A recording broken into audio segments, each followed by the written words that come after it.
शुक्रिया सदर मोहतरम। 2025-2026 के बजट पर आपने मुझे कहने का मौका दिया, मैं आपका शुक्रगुजार हूँ। सदर मोहतरम, मैं महाराष्ट्र के नायब वजीर आला और वजीर मालियात अजीत दादा पवार के बजट का इस्तकबाल करता हूँ, जिसमें बेघर लोगों को घर, बेरोजगारों को रोजगार, बीमारों के लिए इलाज व मुआवजे की सहूलत, बच्चों के लिए बेहतरीन तालीम का इंतज़ाम, शेतकरी लोगों के लिए सोलार सिस्टम, लाडली बहनों के लिए 1500 रुपये हर महीना, ये सारी वो चीज़ें हैं जो किसी बजट को खूबसूरत बनाती। किसी शायर ने कहा है, कदम कदम पे उजाले उतर के आएंगे, तेरे नसीब में तारे उतर के आएंगे, घर से निकल बेसहारों का सहारा बनकर तेरी मदद को फरिश्ते उतर के आएंगे।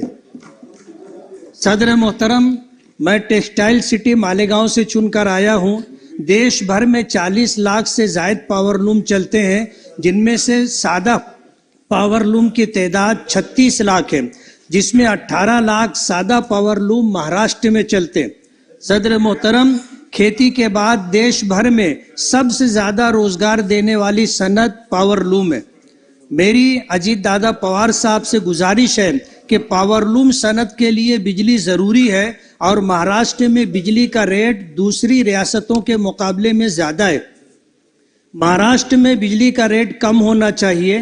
दादा ने बजट में बिजली रेट में कमी का आश्वासन दिया है, मैं इस पर दादा का शुक्रगुजार हूँ। मेरी गुजारिश है कि आपके इस आश्वासन पर जरूर अमल होना चाहिए।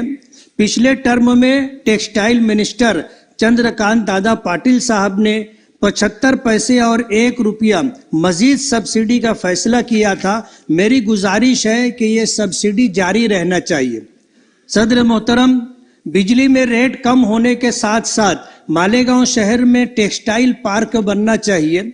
मालेगांव में सादा पावरलूम की तादाद लगभग 4 लाख है। एक पावरलूम के जरिए 2.5 लोगों को रोजगार मिलता है। ये सनत तरक्की करेगी तो लोगों को रोजगार मिलेगा। सदर मोहतरम, मालेगांव में पावरलूम की एक बड़ी तादाद होने के बावजूद मालेगांव में जिनिंग फैक्ट्री और स्पिनिंग मिल नहीं है।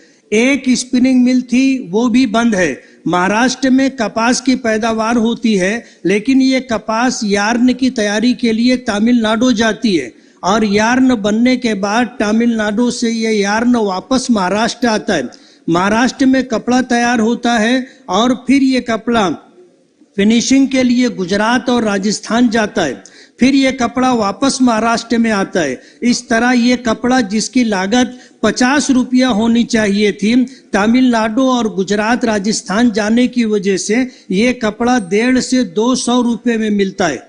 मेरी सरकार से गुजारिश है कि महाराष्ट्र में जिनिंग और स्पिनिंग मिल बनना चाहिए, ताकि ट्रांसपोर्टिंग और फिनिशिंग पर जो अखराजात बढ़ते हैं वो कम हो और इससे जो नफा होता है वो महाराष्ट्र और महाराष्ट्र के लोगों को मिले। अध्यक्ष महोदय, मालेगांव में 67% लोग झोपड़पट्टियों में रहते हैं, जिनको मूलभूत सुविधा भी हासिल नहीं है। मेरी दादा से गुजारिश है कि मालेगांव को एक अच्छा बजट दिया जाए ताकि लोगों की तकलीफ खत्म हो। इसी किरीट सोमैया साहब मालेगांव आए थे, करोड़ रुपया विधानसभा इलेक्शन से पहले मालेगांव लोगों के अकाउंट में आया था। उसकी इंक्वायरी होना चाहिए थी, जिस तरह होनी थी नहीं हुई। लेकिन किरीट सोमैया जब मालेगांव आए और मालेगांव झुग्गी झोपड़पट्टियों में रहने वालों को देखा तो उनको ये गुमान हुआ कि ये बांग्लादेशी या ये रोहिंग्याई हो सकते हैं, जिनके पास रोड नहीं है, गटर नहीं है, पीने का पानी नहीं है, लाइट नहीं है, हेल्थ का कोई इंतजाम नहीं है। उन्होंने हमारे महाराष्ट्र के चीफ मिनिस्टर साहब से ये गुहार लगाई कि इसकी इंक्वायरी होना चाहिए। यहाँ पर 1000 बांग्लादेशी और रोहिंग्याई हैं। 4000 जन्म दाखिले उन्होंने इंक्वायरी के लिए दिए। तकरीबन 3000 से 3200 जन्म दाखिलों की इंक्वायरी हो चुकी, एक भी बांग्लादेशी या रोहिंग्याई नहीं मिला।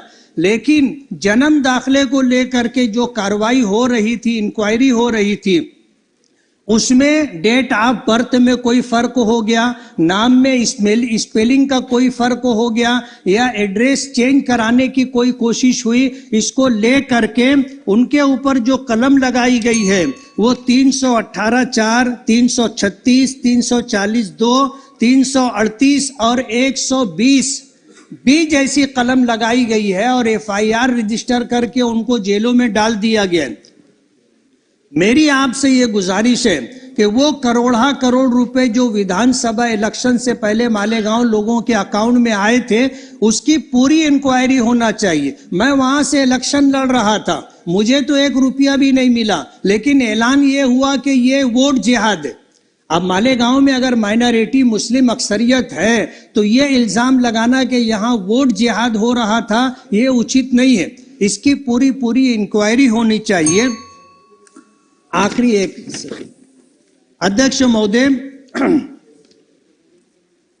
मालेगांव में टेक्सटाइल पार्क होना चाहिए, मालेगांव में एक इंजीनियरिंग कॉलेज और एक माइनॉरिटी मेडिकल कॉलेज होना चाहिए।